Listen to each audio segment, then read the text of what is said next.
The Rookie is a free serialized audiobook meant for mature audiences.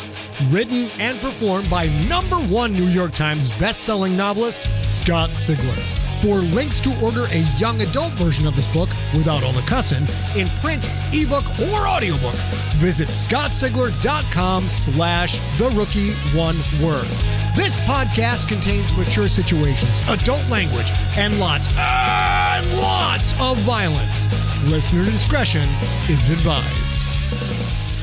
Hello, junkies. Oh my goodness. Here we are with The Rookie, episode number 19 already. Where does the time go, my friend? Where does the stinky, cowardly time go? Probably crawl under a rock and hide somewhere because the stinking coward is what it is.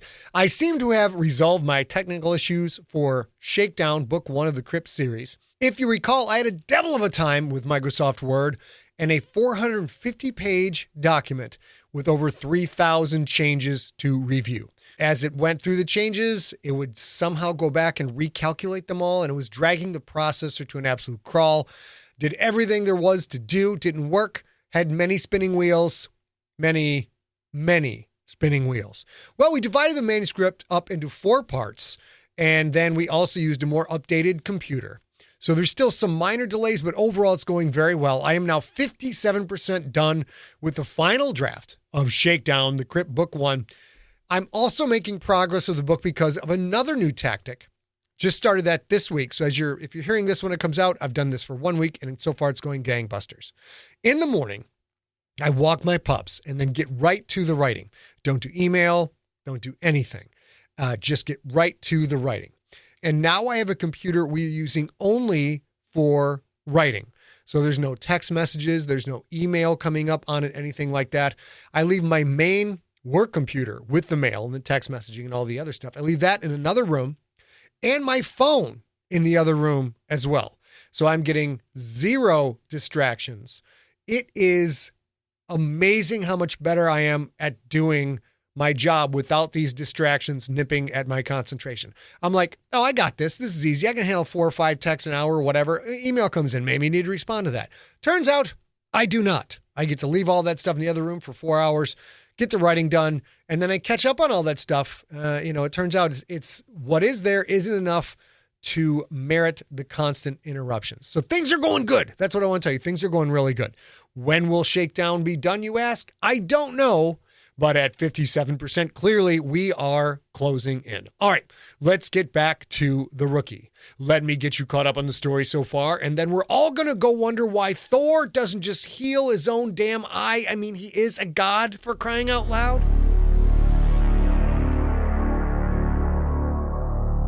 Previously on The Rookie.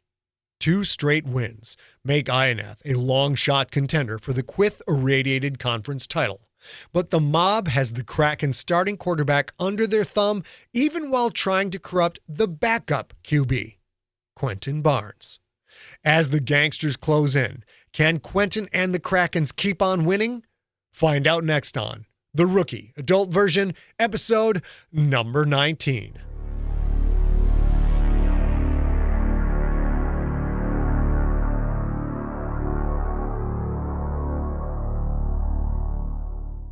Quentin walked into the central locker room to find the place already half full of players and buzzing with excitement. The players crowded around the holotank in the center of the room. Hey guys, what's going on? Oh yes, check out our first big break of the season.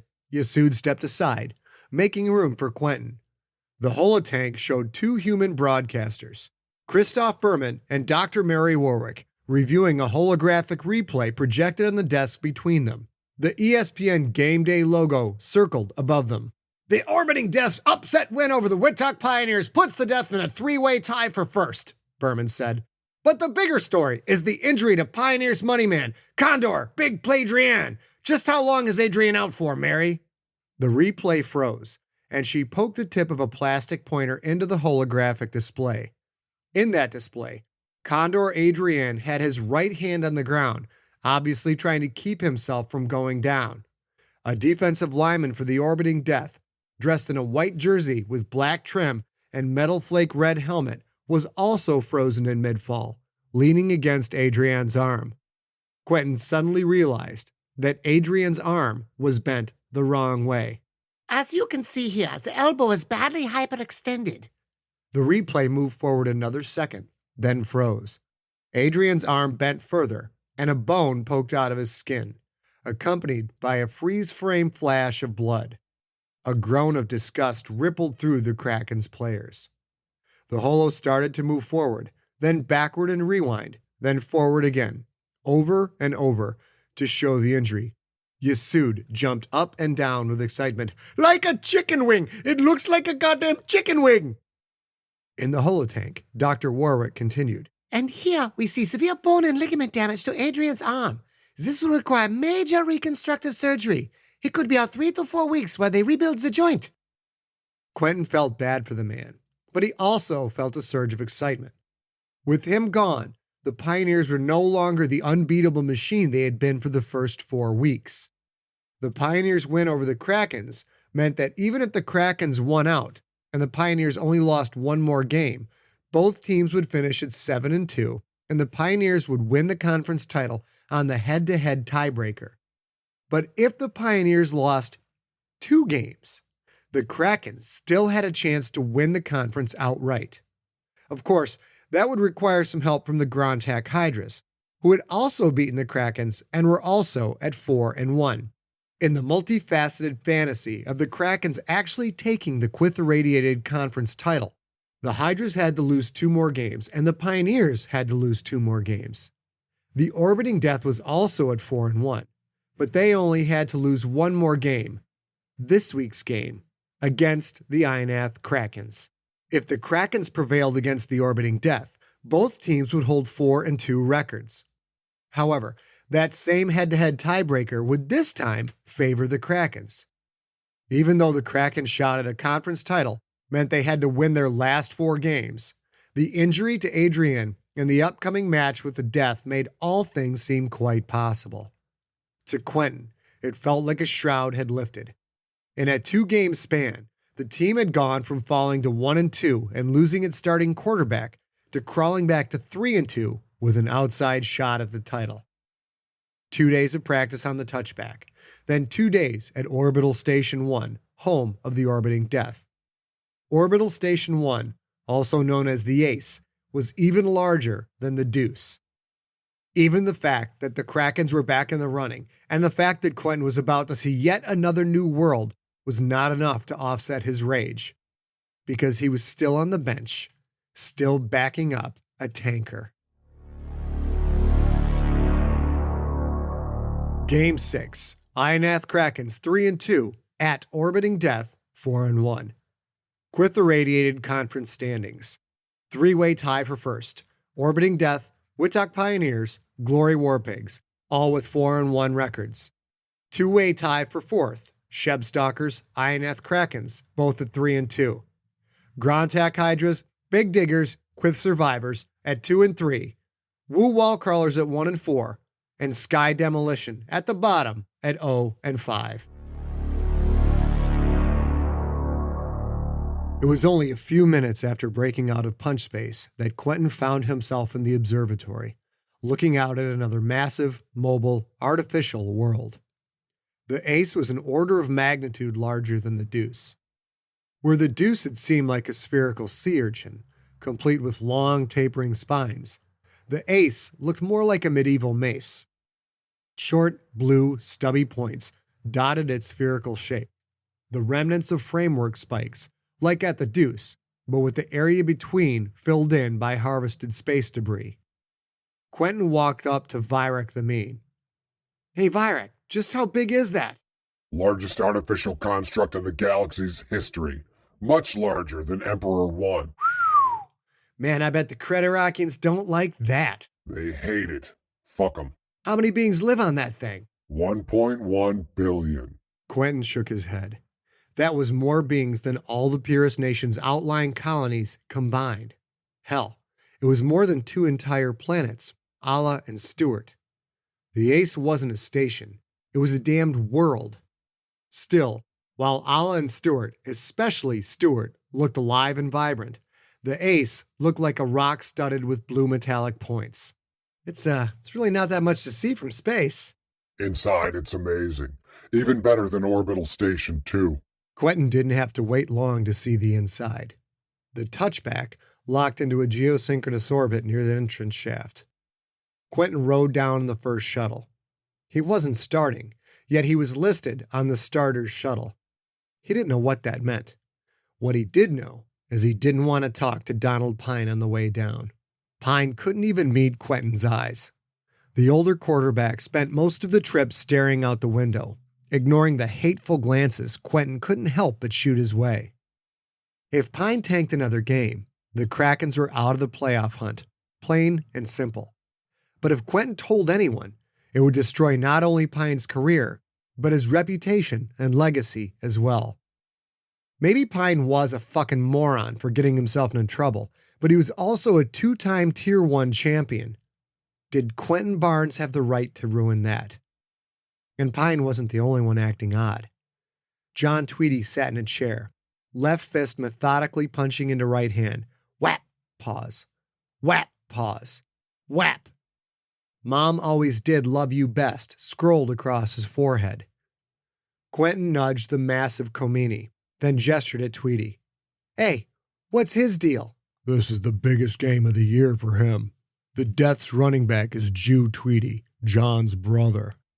Quentin had read about the Mad Jew Tweedy, Tier 2's leading rusher, in the weekly reports and seen him run in the highlight reels, but he'd never connected the last name. It's always a fun game. We call plays on defense, but against his brother, John does what he wants. Call plays? Great. Tear him up, throw him away. Man, John looks like he's about to kill somebody. Doesn't he get along with his brother at all? Khomeini laughed as he pulled a large sandwich out of his duffel bag. Yeah, they get along. They get along about as well as the Purist Nation gets along with the League of Planets. The media loves it. They always fight. The reporters report. It'll be one hell of a debriefing. Quentin left Khomeini to his sandwich as the shuttle slid into the entrance shaft. At the Deuce, the crystalline growths were mostly straight, like green quartz crystals. Here, they curved in all directions, like crystals of blue gypsum, sometimes spiraling outward like a ram's horn. Curls grew off of curls that grew off of curls, until the walls of the shaft were like a tangled jungle overgrowth of translucent blue. There were also smooth facets, their polished surface matching the contour of the shaft's outer diameter. Hey, why isn't this as orderly as the Deuce? This looks like shit. Virak seemed to wince at the comment, and before Quentin could ask why, Chodo the Bright slid out of his seat and stormed over. Chodo's eye flooded a deep green. His strong pedipalps reached for Quentin. Quentin felt a blast of adrenaline rip through him in response to the oncoming 420-pound linebacker. Without even thinking, his fist balled up, and he started to look for an opening. Before either he or Chodo could take a swing, however, Virak stepped between them. Back off, Chodo. Chodo's one eye peeked around Virak's shoulder. It was a scene identical to one Quentin had witnessed humans perform more times than he could remember, one being holding another back to prevent a fight. That human rookie said my world looks like feces. Chodo tried to swing a pedipalp over the top of Virak, the Quyth warrior equivalent of the human swim technique used to get past an offensive lineman. But Virak effortlessly matched the move and continued to block Chodo. Chodo, he didn't mean it. Quentin, tell him you did not mean it. Chodo pushed again, and Virak had to take a step back to keep his balance. Suddenly, two key linemen, Kilayoet and Shoto Thicket, grabbed Chodo and held him tight. Chodo's pedipalps quivered violently, and his eye flooded a deep black. I'm sorry, Quentin said, and stepped around Virak to place a hand on Chodo's chest. I didn't mean to offend. The words and the touch seemed to stop Chodo cold. But you called my world feces. It's a figure of speech on my world. I was not actually calling your world feces per se. Look, I apologize if I offended you, okay? Chodo's eye quickly faded from the deep black to crystal clear. His body relaxed, and the key linemen cautiously released their holds. Apology accepted. All right, so why does this shaft look so different from the one on the Deuce? Orbital Station 1 is older than the Deuce, about 50 human years older. The crystal growth technology was not as developed. It looks like it grows great. Yes, but too fast. And that was fine when the Ace was small, a population of about 200 million beings. But the larger the crystalline matrix grew, the more silicon organisms there were, and growth rates increased exponentially. Engineers cut it away when it grows into populated areas, but it grows unchecked through the non-living areas. It's a problem we've been trying to fix for over a century. The shuttle dropped through the entrance shaft and into a brightly lit underground city. Quentin stared, stunned, and now understood why larger ships weren't allowed through the shaft. If the entrance shaft had resembled overgrown underbrush, the city was a full-out wilderness. Sprawling blue-tinted crystal reached out from every part of the dome's ceiling, curving up and out and over, so that the city seemed to exist within a living but artificial jungle canopy. We have over 1 million beings employed just to remove overgrowth. It's our biggest tax burden. The shuttle slowed considerably and angled for a large gap in the arcing crystalline canopy. As it slid past, the crystal growth seemed so close that Quentin unconsciously gripped a bulkhead to steady himself. The ship slipped past the upper canopy and into an open space between the canopy and the city buildings. A large ship off to the left had dozens of long legs and clung to a crystalline growth like an insect clinging to a plant stem. At the base of the ship, a long, multi-jointed arm held a concentrated beam of white-hot energy. The beam moved back and forth across the blue crystalline growth, until suddenly the growth snapped free, trailing thick globs of molten crystal. Growth and ship together plunged downward, but only for a second before the ship's engine caught and it hovered, newly cut prize still clutched in insectile legs. The ship flew up, carefully threading its way through the crystalline canopy. They will send that off into deep space. There's no use for it. Why don't the city engineers just replace this growth with the more successful variety from the Deuce? That's an interesting theory. It has been attempted. The original growth is much more aggressive than the new. The new growth has been introduced several times, but it's either choked out, overgrown, or actually converted into original growth. Yeah, couldn't you just come up with a virus or something? The planet is now some 60% original growth. Any virus might spread to the core and destroy the structural integrity. We'd be killing our own planet. So you can't kill it, you can't replace it, and you can't stop it. Much like the Quyth themselves. Chodo's pedipalps quivered. He seemed oddly proud of the growth. The shuttle banked to the right. Here, Quentin could discern no downtown, because all the huge buildings reached up into the crystalline canopy. 3 centuries had given the buildings plenty of time to grow to towering heights. Like the Deuce, thick tendrils connected the city buildings. Unlike the Deuce, however, wherever the shuttle flew, Quentin could see hundreds of the insect-like ships cutting away at unwanted growths. Thousands of small curls spiraled out from every possible place, the start of new growths that also would eventually need thinning. How many beings live here in this city? This is the city of Matters, with 50 million residents in the city proper, which you see before you, and another 100 million in the underlying tunnels. It's the biggest city on the Ace, because it's the only one that supports life for non-Quyth.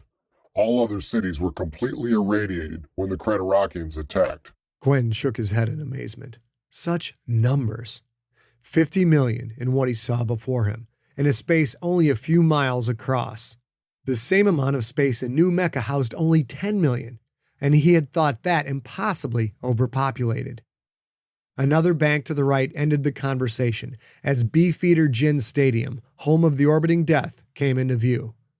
It was a round stadium, set deep in the ground. The first 2 decks were actually below the city's surface level. The next 2 decks towered high above, both sets connected by steeply sloped seats. Long, thick, curved buttresses arced out from 4 equidistant spots around the curved stadium, reaching up to support the upper decks. The playing field looked impossibly tiny and distant, a testament to the stadium's size.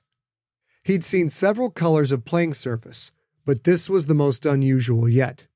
Jet, black. So black, the white lines and numbers popped out in contrast, so sharp he could read them from the shuttle. The fact that the translucent blue stadium sat deep in the ground had caused some witty human of years gone by to dub the stadium the Ace Hole. The name had stuck.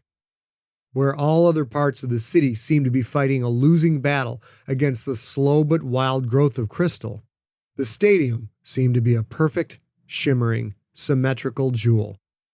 Quentin saw several dozen insectile ships working away in the stadium, carving away even the smallest budding protuberance. The shuttle banked over the stadium, then actually flew inside a hole in one of the huge buttresses.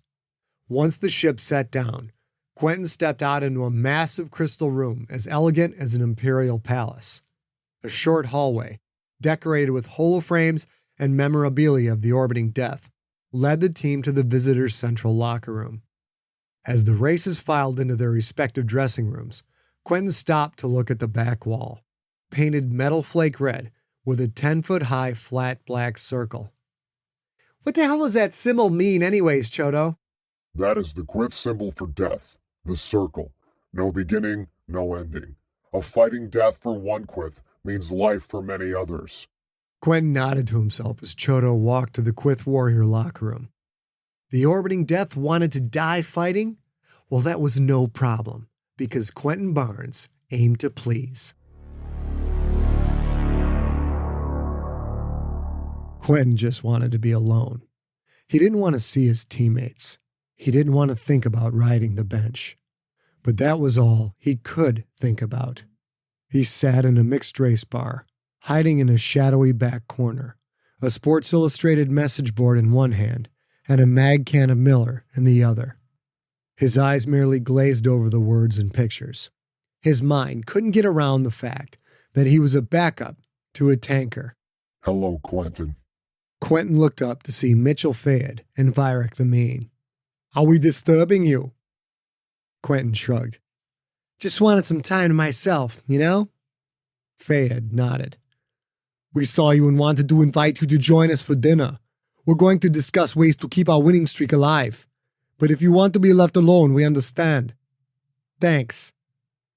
Fayed put his hand on Quentin's shoulder. It made Quentin uncomfortable, but he didn't knock it away. Hey, you stay strong.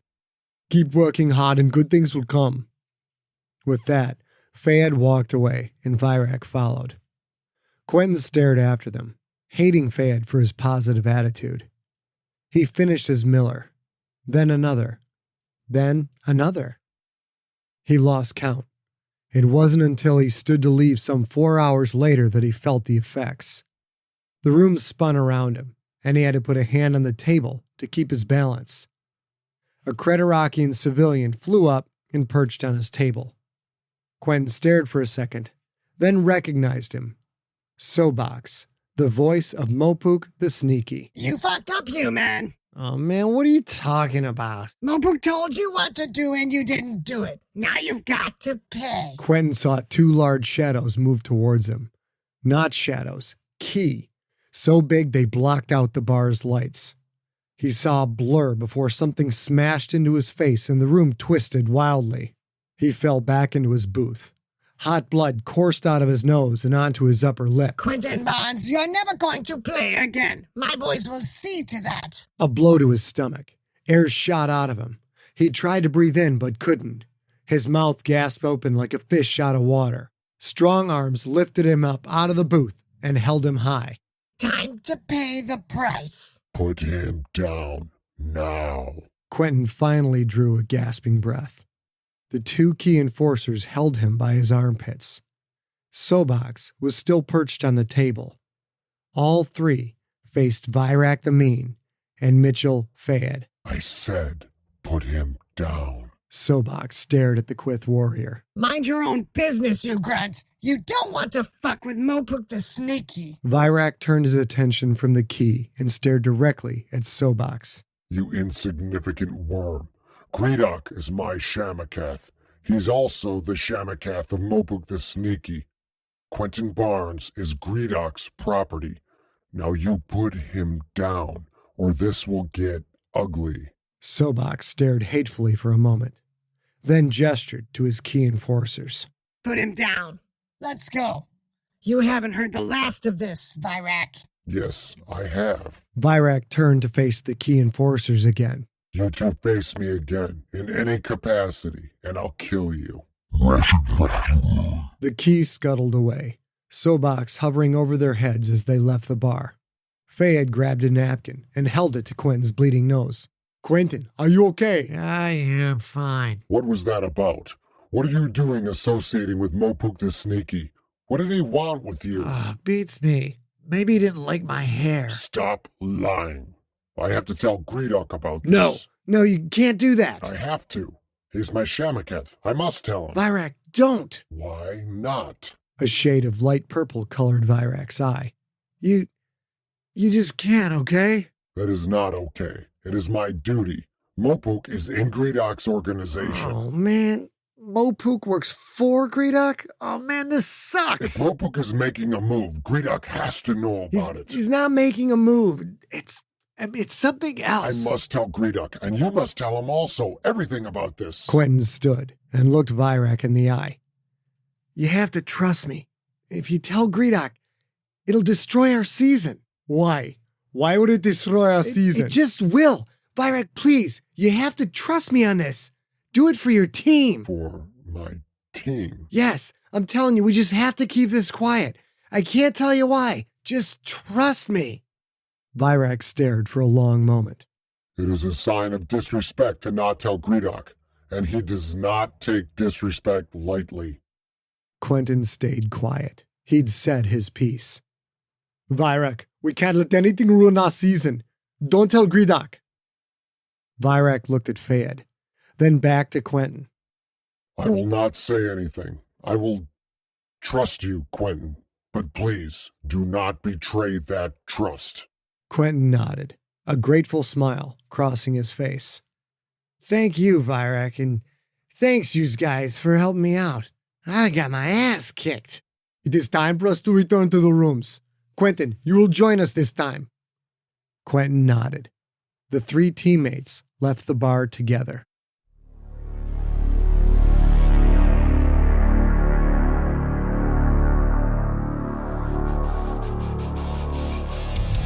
You have been listening to The Rookie, Book 1 of the Galactic Football League series. Produced by Ariok Morningstar with post-production by Steve Rickyberg.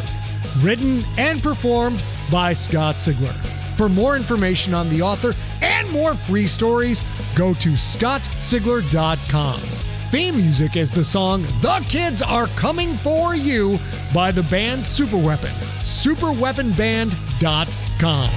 You're trying to say